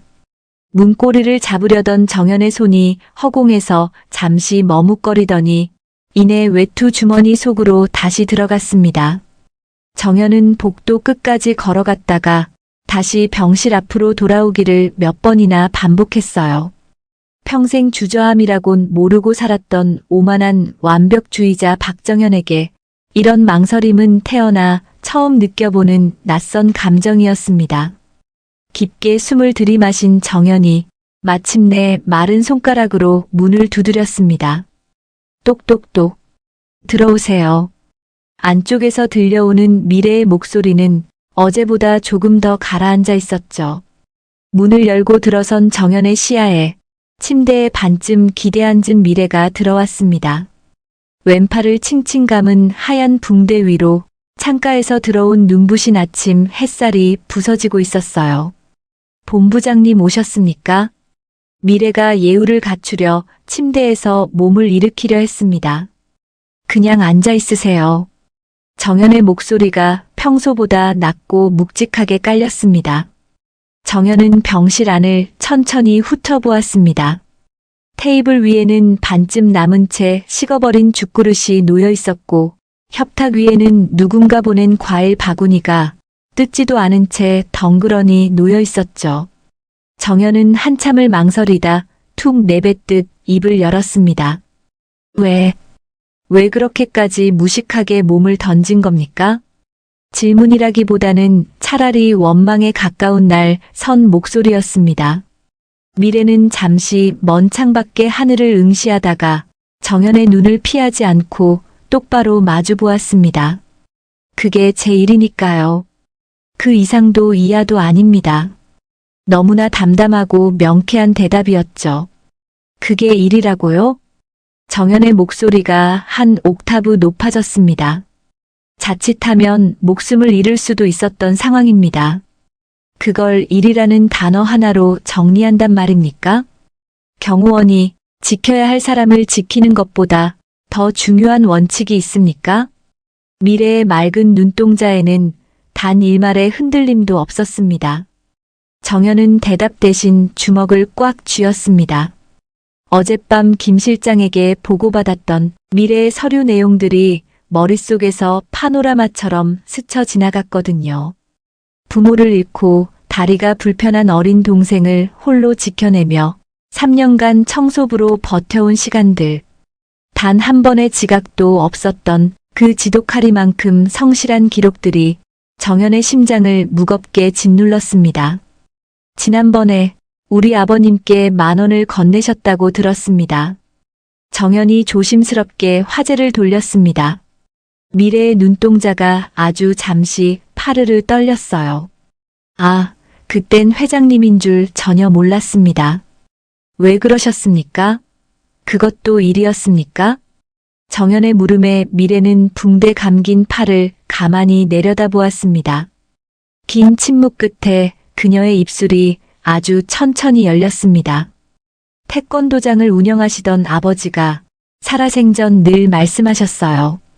나보다 더 어려운 사람에게 항상 베풀며 살아야 한다고. 미래의 목소리가 아버지의 기억을 떠올리는 듯 부드럽게 젖어들었습니다. 돈이 없어 운동을 배우지 못하는 아이들을 무료로 가르치시면서도 늘 웃으셨죠. 어머니가 살림 걱정을 하시면 아버지는 그러셨습니다.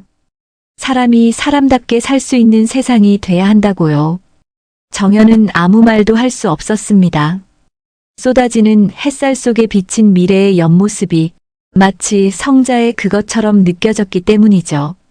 그날 새벽 골목에서 회장님을 뵈었을 때 그냥 돌아가신 아버지 생각이 났습니다. 10,000원이라는 돈이 제게는 결코 적지 않은 돈이었지만 그분께 따뜻한 밥 한 끼의 위로를 드리고 싶었거든요.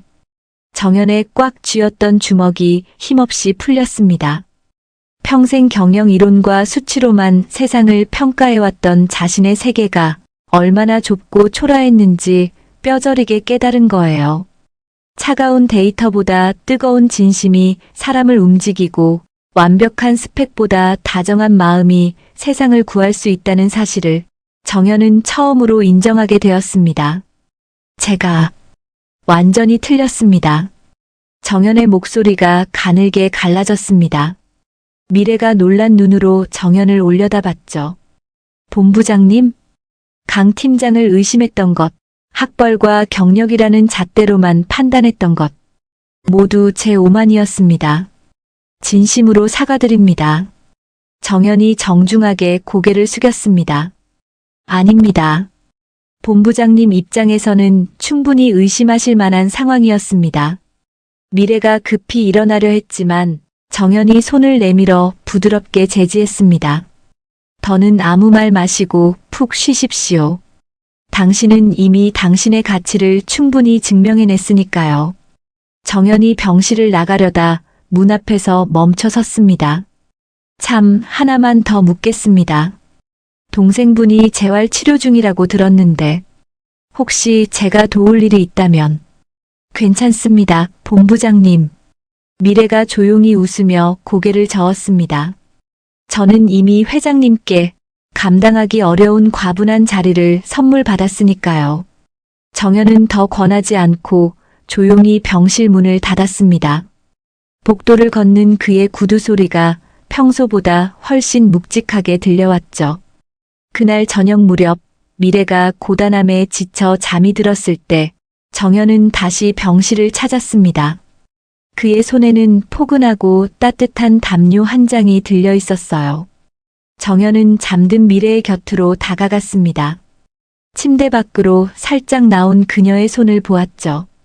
26의 꽃다운 나이에 청소 일을 하느라 마디마다 굳은 살이 박이고 거칠어진 손. 그 보잘것없어 보이던 손이엠. 어제 대한민국 최고의 거물을 지켜냈던 겁니다. 정연은 담요를 미래의 몸 위로 아주 조심스럽게 덮어주었습니다. 창밖으로 붉은 노을이 내려앉는 동안 정연은 한참이나 잠든 미래의 얼굴을 지켜보다 돌아갔습니다. 다음 날 아침 정연은 경호팀 전원을 비상 소집했습니다. 앞으로 단 한 명도 빠짐없이 강미래 팀장에게 경호팀장의 모든 예우를 갖추십시오. 정연의 목소리는 얼음처럼 단호하고 날카로웠습니다. 이 결정에 토를 달 사람이 있습니까? 연회장의 사건을 직접 목격했던 경호원들은 숙연하게 고개를 숙였습니다. 그리고 제가 먼저 사죄하겠습니다. 정연이 미래의 빈자리를 향해 허리를 깊게 숙였습니다. 강 팀장님, 당신의 진심을 몰라봐서 정말 죄송했습니다. 경호팀 사무실에 무거운 정적이 흘렀습니다. 재경그룹의 얼음왕자 박정현이 처음으로 자신의 무지함을 인정하고 고개를 숙이는 역사적인 순간이었습니다. 그로부터 며칠이 흘렀습니다. 미래는 마침내 팔의 붕대를 풀고 경호팀의 일상으로 복귀했어요. 흉터는 아직 붉고 선명하게 남아있었지만 미래는 그것을 부끄러워하지 않았습니다. 오히려 자신의 임무를 완수한 훈장처럼 여기며 묵묵히 자리를 지켰죠. 어느 금요일 오후 재경그룹 본사의 광활한 로비. 점심시간이 끝나고 직원들이 분주히 업무에 복귀하는 그 시간, 로비 한쪽 소파에 소년 하나가 앉아 있었습니다.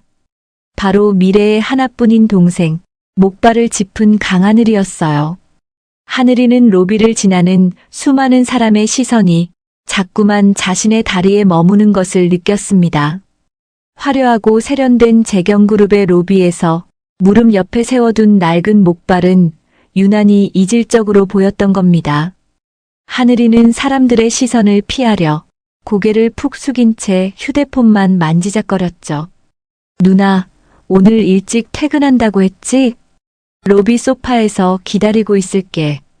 하늘이가 보낸 문자를 확인한 미래는 경호팀 사무실에서 보고서를 작성하다 말고 멈칫했습니다. 재빨리 답장을 보내는 미래의 손가락이 떨리고 있었어요. 10분 후에 내려갈게.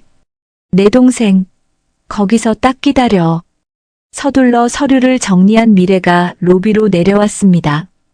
엘리베이터 문이 열리자마자 미래의 시선은 본능적으로 소파 쪽을 향했죠.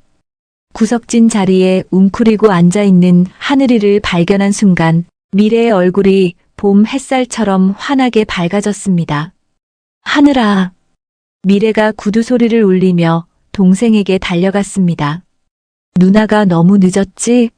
많이 기다렸어? 아니야, 괜찮아. 그런데 누나, 오늘 진짜 멋있다. 완전 영화배우 같아. 누나의 검은 정장 차림을 보며 하늘이가 엄지손가락을 치켜 세우고 활짝 웃어 보였습니다. 미래는 능숙하게 하늘이의 목발을 대신 집어들고 동생의 팔을 단단히 부축했습니다. 자, 천천히 가자. 우리 하늘이 뭐 먹고 싶어? 누나가 좋아하는 거 먹어. 누나 요즘 일하느라 너무 힘들잖아. 두 남매가 서로를 의지하며 로비를 가로질러 나가는 그 뒷모습을 한 노인이 멀리서 조용히 지켜보고 있었습니다. 바로 재경그룹의 수장 박준성 회장이었죠. 박 회장은 복도 모퉁이에 서서 미래가 동생의 보폭에 맞춰 천천히 걷는 모습을 한참 동안 응시했습니다. 목발을 든 채 동생을 바라보는 그 지극한 사랑의 눈빛을 회장은 단번에 읽어낸 거예요. 김 실장. 박 회장의 목소리가 낮게 깔렸습니다. 미래 양의 동생에 대해 내가 알지 못하는 부분까지 더 자세히 알아보게. 이틀 후 박 회장의 집무실. 김 실장이 서류를 들고 조용히 들어왔습니다. 박 회장은 돋보기를 고쳐 쓰고 서류를 살펴보기 시작했죠. 어릴 적 사고로 신경이 손상되어 목발 없이는 거동이 불가함. 박 회장의 시선이 한 구절에 멈춰 섰습니다. 하지만 해외 재활 전문의의 소견에 따르면 수술과 재활을 병행할 시 정상 보행 가능성 매우 높음. 박 회장이 서류를 덮으며 김 실장을 쳐다봤습니다. 그런데 왜 지금까지 수술을 받지 못한 건가? 비용 때문입니다, 회장님. 수술비와 장기 재활 치료비를 합치면 수억 원이 소요되는 대수술이라고 합니다. 그 말을 들은 박 회장은 창밖에 탁 트인 도심을 멍하니 바라보았습니다. 책상 서랍 깊숙한 곳, 미래가 건네주었던 그 꼬깃꼬깃한 10,000원짜리 지폐는 여전히 그곳에 보관되어 있었죠. 김 실장, 당장 세계 최고의 다리수술 전문의를 한국으로 초청하게. 모든 비용과 재반 시설은 우리 재경에서 전액 부담한다. 박 회장의 결단에 김 실장의 눈이 커졌습니다. 알겠습니다, 회장님. 그리고 지금 즉시 미래양을 내 방으로 부르게. 잠시 뒤 미래는 긴장된 마음으로 회장실 문을 열었습니다. 박 회장은 인자한 미소로 미래를 맞이하며 책상 서랍에 보관하고 있던 10,000원짜리 지폐를 꺼내 놓았습니다. 자네가 나에게 준 20,000원은 세상 그 어떤 거금보다 따뜻하고 가치 있는 것이었네. 회장님, 그 돈을 아직도 가지고 계셨습니까? 내 삶의 철학을 바꿔준 소중한 돈이니까. 그래서 나도 자네에게 그에 걸맞은 보답을 하고 싶네. 박 회장의 목소리에 무게가 실렸습니다. 자네 동생 하늘군 말이야. 수술만 받으면 다시 걸을 수 있다고 들었네. 미래의 입술이 파르르 떨리기 시작했습니다. 회장님, 그걸 어떻게? 이미 세계 최고의 전문의와 팀을 꾸려놨네. 다음 주 월요일 수술 일정을 잡았으니 그리할게. 미래의 눈가가 순식간에 뜨거워졌습니다. 참았던 눈물이 볼을 타고 주르륵 흘러내렸죠. 회장님, 저는 이런 과분한 선물을 감히 받을 자격이 없습니다. 이건 선물이 아니라 내 진심이 담긴 보답일세. 박 회장이 미래의 눈을 똑바로 응시하며 단호하게 말했습니다. 그리고 이건 회장으로서 내리는 명령이네. 동생의 수술을 기꺼이 받아들이게. 일주일 후 서울의 한 대학병원 수술실 앞. 수술복을 입은 하늘이가 이동식 침대에 누워 있었습니다. 미래는 동생의 야윈 손을 부서져라 꽉 쥐고 있었죠. 누나, 나 조금 무서워. 괜찮아, 하늘아. 이제 진짜 다시 걸을 수 있어. 목발 없이 누나랑 같이 공원 산책할 수 있다고. 미래의 눈에선 멈추지 않는 눈물이 쏟아져 내렸습니다. 하늘이가 수술실 안으로 사라지고 문이 굳게 닫혔습니다. 미래는 대기실 의자에 앉아 두 손을 모으고 간절히 기도하기 시작했죠. 1분 1초가 마치 1년처럼 느리게 흘러가던 그때 복도 끝에서 익숙한 그림자가 나타났습니다. 따뜻한 차 2잔을 들고 다가온 사람은 본부장 박정현이었어요. 강 팀장님. 정현이 미래의 옆자리에 조용히 앉으며 차 한 잔을 건넸습니다. 본부장님, 여긴 어쩐 일이세요? 그냥 근처를 지나다가 생각나서 들렀습니다. 정현은 구구절절 설명하는 대신 묵묵히 미래의 곁을 지키며 대기실의 차가운 공기를 함께 견뎌주었습니다. 10시간이 넘는 사투 끝에 마침내 수술실 문이 열리고 집도의가 나왔습니다. 보호자분 계십니까? 네. 선생님, 여기 있습니다. 미래가 재빨리 일어났습니다. 수술은 아주 성공적입니다. 재활만 끈기 있게 잘 버텨준다면 예전처럼 정상적으로 걸을 수 있을 겁니다. 그 순간 미래의 무릎에서 힘이 탁 풀려버렸습니다. 바닥으로 주저앉으려는 미래를 곁에 있던 정현이 재빨리 부축해 세웠죠. 팀장님, 축하드립니다. 이제 다 됐습니다. 네, 정말 감사합니다. 본부장님. 미래는 젖은 눈을 닦으며 복도 한쪽에서 조용히 기다리던 박 회장에게 달려갔습니다. 그리고는 회장 앞에 무릎을 꿇고 깊은 절을 올렸습니다. 회장님, 은혜 잊지 않겠습니다. 정말 감사합니다. 박 회장이 미래의 어깨를 토닥이며 부드럽게 일으켜 세웠습니다. 이제야 자네 어깨에 짊어졌던 그 무거운 짐을 내려놓게 되었구먼. 고생 많았네, 미래 양. 미래의 눈에선 다시금 눈물이 터져 나왔습니다. 그것은 슬픔이 아닌 인생에서 처음 맛보는 환희와 감사의 눈물이었습니다. 수술은 기적처럼 성공적이었지만 진짜 소리 없는 전쟁은 이제부터 시작이었습니다. 하늘이는 병실 침대에서 깨어난 그날부터 매일 아침 거대한 벽과 같은 재활치료실로 향해야 했죠. 전문 물리치료사가 하늘이의 굳어있던 다리를 천천히 움직일 때마다 근육은 비명을 질렀고 신경은 날카롭게 곤두섰습니다. 아, 선생님 너무 아파요. 하늘이의 이마에는 순식간에 굵은 땀방울이 송골송골 맺혔습니다. 조금만 더 힘내세요, 하늘군. 지금 이 고비를 넘겨야 근육이 살아납니다. 치료사의 엄격한 격려 속에서도 하늘이의 얼굴은 참담한 고통으로 일그러지기 일쑤였어요. 미래는 매일 저녁 퇴근하자마자 숨가쁘게 병원으로 달려갔습니다. 단정한 경호팀 정장 차림으로 병실 문을 열면 하늘이는 힘들었던 하루를 애써 숨기며 애처로운 미소를 지어 보였죠. 누나 왔어? 나 오늘 재활 진짜 열심히 했어. 선생님도 깜짝 놀라시더라. 하지만 미래는 다 알고 있었습니다. 동생의 백엔니디 축축하게 땀에 젖어 있는 것을, 가끔씩 찾아오는 통증에 침대 시트를 얼마나 세게 움켜쥐었는지 선명한 손자국이 남아있는 것을 말이죠. 미래는 말없이 소매를 걷어붙이고 하늘이의 다리를 정성껏 마사지하기 시작했습니다. 누나, 피곤할 텐데 그냥 좀 쉬어. 나 괜찮아. 아니야, 이렇게 근육을 풀어줘야 내일 재활이 조금이라도 수월해질 거야. 미래의 거친 손마디가 하늘이의 종아리를 따라 천천히 아주 조심스럽게 움직였습니다.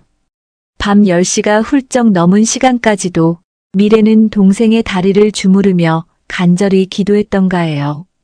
재활이 시작되고 일주일이 지난 어느 날 재활치료실에 생소한 장비들이 가득 들어찼습니다. 독일제 최신형 보행 훈련기와 근력 강화를 위한 특수 장비들이 위용을 뽐내며 자리를 잡았죠. 선생님, 이 비싸 보이는 기구들은 다 뭐예요? 하늘이의 물음에 물리치료사가 밝게 웃으며 대답했습니다. 재경그룹 박정현 본부장님께서 하늘군을 위해 특별히 보내주신 겁니다. 재활 속도를 2배는 높여줄 보물들이죠. 그날 오후 박정현 본부장이 정갈한 과일 바구니를 들고 병실을 찾았습니다. 하늘군, 오늘 컨디션은 좀 어떻습니까? 본부장님, 그 엄청난 기구들. 정말 감사합니다. 덕분에 힘이 나요. 하늘이가 반가움에 침대에서 일어나려 하자 정연이 급히 손을 내저으며 말렸습니다. 편히 계세요. 그냥 지나가다 들른 것뿐입니다. 정연은 침대 옆 의자에 앉아 하늘이의 눈높이를 맞췄습니다. 재활이 뼈를 깎는 고통이라고 들었습니다. 견디기 힘들지 않습니까? 네, 솔직히 죽을 만큼 힘들긴 한데요. 그래도 목발 없이 누나랑 걸을 수 있다는 희망이 있으니까 참을 수 있어요. 하늘이가 이를 악물며 지어 보인 미소에 정연의 가슴 한구석이 찡해졌습니다. 그날 이후 정연은 바쁜 업무 중에도 일주일에 2~3번씩 반드시 병실을 찾았습니다. 차가운 본부장의 가면을 벗어 던지고 하늘이의 듬직한 형이자 말동무가 되어주었죠. 본부장님은 어쩜 그렇게 아는 게 많고 똑똑하세요? 하늘이의 순수한 질문에 정연이 잠시 창밖을 바라보며 나직하게 답했습니다. 평생 책 속에서만 정답을 찾으려 공부했죠. 하지만 요즘은 정연이 고개를 돌려 하늘이를 따뜻하게 바라봤습니다. 진짜 중요한 건 따로 있다는 걸 배우고 있습니다. 미래는 복도 끝에서 그런 정연의 모습을 지켜보았습니다. 세상 모든 것을 데이터로만 평가하던 차가운 얼음 왕자가 동생과 농담을 나누며 인간적인 웃음을 터뜨리는 모습. 창밖에서 쏟아지는 노을빛이 정연의 옆모습을 따스하게 감싸 안는 것을 보며 미래의 가슴 한구석은 간지러운 설렘으로 물들어갔습니다. 두꺼운 얼음벽 뒤에 숨어있던 정연의 따뜻한 진심을 발견한 순간이었죠. 어느덧 6개월이라는 인내의 시간이 흘렀습니다. 하늘이는 이제 목발 없이 스스로의 힘으로 양발을 딛는 연습을 반복했습니다. 땀이 비오듯 쏟아지고 다리가 후들거렸지만 하늘이는 결코 포기하지 않았어요. 그리고 마침내 약속된 테스트의 날이 밝았습니다.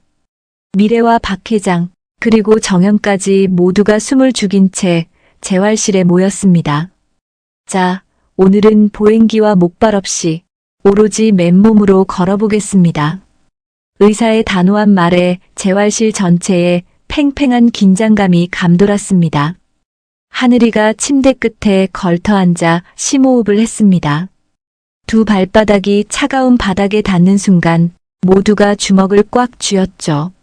하늘이가 한 손으로 난간을 살짝 잡더니 천천히 한 발을 허공으로 내디뎠습니다. 그 찰나 재활실의 시간은 멈춘 것만 같았습니다. 하늘이의 발이 바닥을 굳건히 딛고 몸의 무게를 온전히 실었습니다. 몸이 살짝 휘청거렸지만 하늘이는 넘어지지 않았습니다. 하늘아. 미래의 목소리가 가늘게 떨리며 젖어들었습니다. 하늘이가 또 한 발을 내디뎠습니다. 그리고 또 한 발.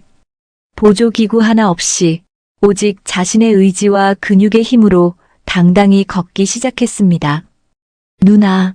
누나, 나 좀 봐. 나 진짜로 걷고 있어.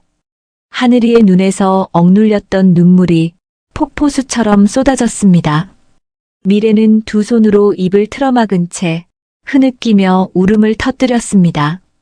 박 회장의 인자한 눈가에도 촉촉한 이슬이 맺혔고 정연은 차마 그 광경을 다 보지 못하고 고개를 돌려 눈물을 닦아냈죠. 나 조금 더 갈 수 있어. 끝까지 갈 거야. 하늘이가 멈추지 않고 계속해서 발을 옮겼습니다. 1m, 2m, 3m. 마침내 미래의 코앞까지 걸어온 하늘이는 누나의 품으로 와락 쓰러지듯 안겼습니다. 누나, 고마워. 나 포기 안 하게 해줘서 정말 고마워. 하늘아, 장하다 내 동생. 우리 하늘이 정말 고생했어. 두 남매는 서로를 부둥켜 안고 통곡하며 기쁨의 눈물을 쏟아냈습니다. 일주일 뒤 박 회장의 저택 정원에는 소박하지만 격조 있는 파티가 열렸습니다.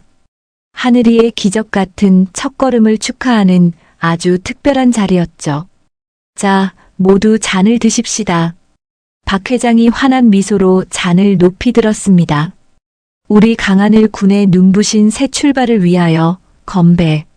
하늘이는 이제 목발 없이 아주 조금은 어색하지만 당당한 걸음걸이로 사람들에게 일일이 인사를 건넸습니다. 미래는 그런 동생의 뒷모습을 바라보며 생애 가장 완벽한 행복을 만끽했습니다. 강 팀장님. 어느새 정연이 다가와 미래의 곁에 섰습니다. 팀장님이 지켜온 그 정의가 팀장님 자신을 지켜준 것 같아 기쁩니다. 미래가 정연을 올려다보자 그의 눈빛은 그 어느 때보다 깊고 따뜻했습니다. 본부장님과 회장님 덕분입니다. 제가 어떻게 이 은혜를 다 갚을지. 아닙니다. 미래 씨 스스로가 묵묵히 걸어온 길에 대한 정당한 대가입니다. 그때 하늘이가 다가와 미래의 손을 꽉 잡았습니다. 누나. 동생의 떨리는 목소리에 미래가 고개를 들었습니다. 나 이제 더 이상 누나한테 짐덩이 아니지? 그러니까 이제 누나 하고 싶은 거 다 하면서 살아. 하늘이의 눈시울이 다시 붉어졌습니다. 내가 누나 꿈 다 빼앗아 간 거 알아. 누나도 친구들처럼 공부도 하고 대학도 가고 싶었을 텐데 내 뒷바라지 하느라. 미래가 동생의 어깨를 단단히 움켜쥐었습니다. 너는 누나의 꿈 그 자체였어. 네가 이렇게 두 발로 서서 웃는 게 내 유일한 꿈이었단 말이야. 미래의 눈에서 다시 눈물이 흘러내렸지만 이번에는 눈부신 햇살을 머금은 행복의 눈물이었습니다. 박 회장은 흐뭇한 미소로 두 남매를 바라보았고 정원의 꽃들은 봄바람에 살랑이며 기적의 완성을 축하하고 있었습니다. 미래는 이제 더 이상 무시당하던 중학교 졸업 학력의 청소부가 아니었습니다. 그녀는 재경그룹의 가장 신뢰받는 경호팀장이자 스스로 기적을 일궈낸 위대한 주인공이었습니다. 그로부터 1년 뒤 다시 눈부신 봄이 찾아왔습니다. 재경그룹의 당당한 경호팀장으로 자리 잡은 강미래에게 오늘은 인생에서 가장 장엄한 문이 열리는 날이었죠. 재경그룹 본사 대회의실, 무거운 정막을 깨고 박준성 회장의 묵직한 음성이 울려 퍼졌습니다. 오늘 이 자리에서 경호팀장 강미래를 재경그룹 보안이사로 승진 임명합니다. 순간 회의실 안은 우레와 같은 박수 소리로 가득 찼습니다. 단정한 검은 수트 차림으로 단상 앞에 선 미래는 떨리는 숨을 몰아쉬었죠. 부족한 제게 이토록 과분한 자리를 주셔서 감사합니다. 평생 이 은혜를 잊지 않고 낮은 곳을 살피겠습니다. 하지만 미래는 화려한 이사직에 안주하지 않았습니다. 그녀가 임명장을 받은 뒤 가장 먼저 달려간 곳은 다름 아닌 빌딩의 가장 어두운 구석이었던 거예요. 회장님, 제가 꼭 추진하고 싶은 제안서가 하나 있습니다. 미래는 박 회장을 찾아가 재경그룹 산하 모든 건물에 청소 노동자 휴게 공간 개선안을 내밀었습니다. 박 회장은 안경 너머로 미래의 진심이 담긴 서류를 꼼꼼히 읽어내려갔죠. 자네답구먼. 아주 좋은 생각이야. 예산 걱정 말고 바로 실행에 옮기게. 석 달 후 명성타워 지하 1층. 예전 미래가 차가운 락스 냄새를 맡으며 걸레를 빨던 그 눅눅한 창고가 기적처럼 바뀌어 있었습니다. 환한 조명이 비추는 깨끗한 휴게실과 따뜻한 샤워실, 그리고 정갈한 식당까지 갖춰진 공간이었죠. 미래야, 정말 고맙다. 내 덕분에 우리가 이제야 사람 대접을 받는구나. 옛 동료 청소부 아주머니들이 미래의 손을 꼭 맞잡았습니다. 미래는 눈시울이 붉어진 채 그분들의 거친 손을 어루만졌습니다. 아니에요, 이모님들. 당연히 누려야 할 권리를 이제야 찾아드린 것뿐입니다. 그날 저녁 한강공원에는 붉은 노을이 강물위로 보석처럼 흩어지고 있었습니다. 박정현 본부장이 미래를 이 아름다운 풍경 속으로 초대했죠. 따뜻한 봄바람이 두 사람의 곁을 스쳐 지나가던 그때 정현이 갑자기 걸음을 멈췄습니다. 정현은 주머니에서 작은 상자 하나를 꺼냈고 뚜껑을 열자 영롱한 빛을 내뿜는 반지가 나타났습니다. 본부장님, 미래의 입술이 파르르 떨리기 시작했습니다. 정현은 미래 앞에 천천히 한쪽 무릎을 굽혀 앉았습니다. 강미래 씨, 세상 그 어떤 보석보다 맑고 정직한 당신의 눈동자를 이제는 제가 평생 지켜주고 싶습니다. 저와 결혼해 주시겠습니까? 미래의 눈에서 벅찬 눈물이 주르륵 흘러내렸습니다. 네, 좋습니다. 정말 좋습니다.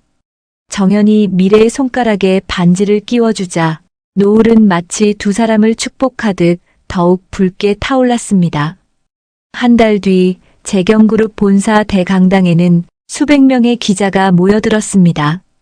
박 회장이 마이크 앞에 서서 엄숙한 목소리로 사회정의 재단 설립을 발표했죠. 우리 재경그룹은 소외된 곳에서 묵묵히 땀 흘리는 노동자분들을 위해 100억 원을 기부합니다. 박 회장이 객석에 앉은 미래를 따뜻하게 바라보며 말을 이었습니다. 이 모든 결정은 한 청소부 아가씨가 보여준 10,000원의 진심에서 시작되었습니다. 미래는 조용히 눈물을 닦았습니다. 자신이 건넨 작은 선의가 세상을 바꾸는 거대한 강물이 되어 돌아온 거예요. 드디어 기다리던 결혼식 날이 밝았습니다. 눈부시게 하얀 웨딩드레스를 입은 미래가 대기실 거울 앞에 섰을 때 늠름한 턱시도 차림에 하늘이가 들어왔습니다. 목발도 휠체어도 없이 자신의 두 발로 당당히 걸어 들어오는 동생의 모습. 미래는 동생을 품에 꽉 안으며 속삭였습니다. 하늘아, 고마워. 네가 건강하게 서준 덕분에 누나가 오늘 이 자리에 있는 거야. 웅장한 행진곡이 울려 퍼지며 예식장의 문이 열렸습니다. 미래는 하늘이의 튼튼한 팔을 잡고 버질로드를 걷기 시작했습니다.